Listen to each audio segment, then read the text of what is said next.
What's the difference between Mangalitsa and a Kune Kune?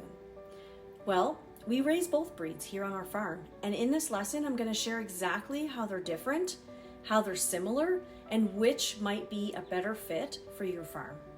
So let's start with the Mangalitsas. So these pigs, they have high energy, they're woolly, and they're super friendly when handled regularly. They'll even flop over for belly rubs like I mentioned.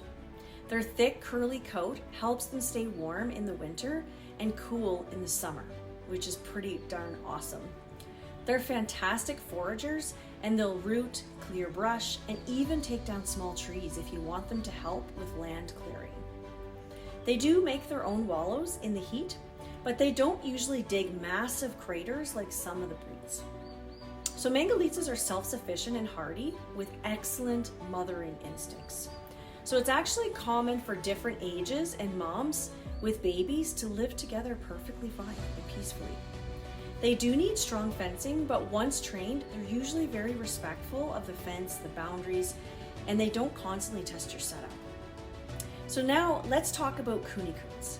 So these pigs are mellow, they're laid back, and they're very easy to work with as well. They follow you easily, making it simple to move them from pasture to pasture or into smaller spaces for deworming. They're also very obedient and just naturally sweet-natured. While both breeds are great parents, Kune Kunes are a bit less hardy at birth compared to Mangalitsa piglets. So they're born smaller and they're just a little bit more vulnerable, especially in colder months, so you'll likely need more straw or even heat lamps during farrowing. The meat and fat quality is another key difference. So Mangalitsa pork is red, marbled, full of omega-3s, 6s, 9s, vitamin D, and has a healthy fat that melts at a lower temperature, similar to Wagyu beef.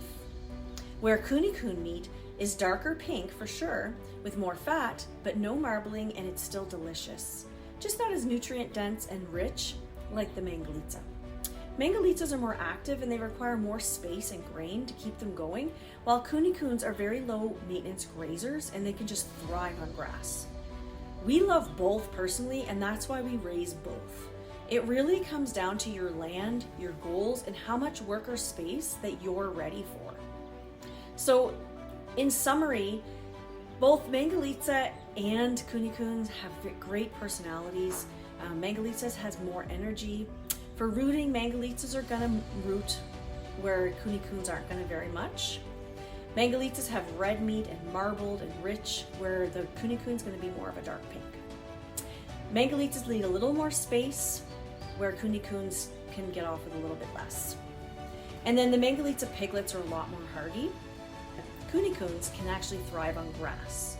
So if you're still not sure which breed is right for you, feel free to check out our pigs on the website down below. I'll put it in the comments so that you can learn a little bit more about these two breeds and see which one is going to fit your farm and your vision the best. You're doing great, and I'm so proud of what you're stepping into. And I'll see you in the next video.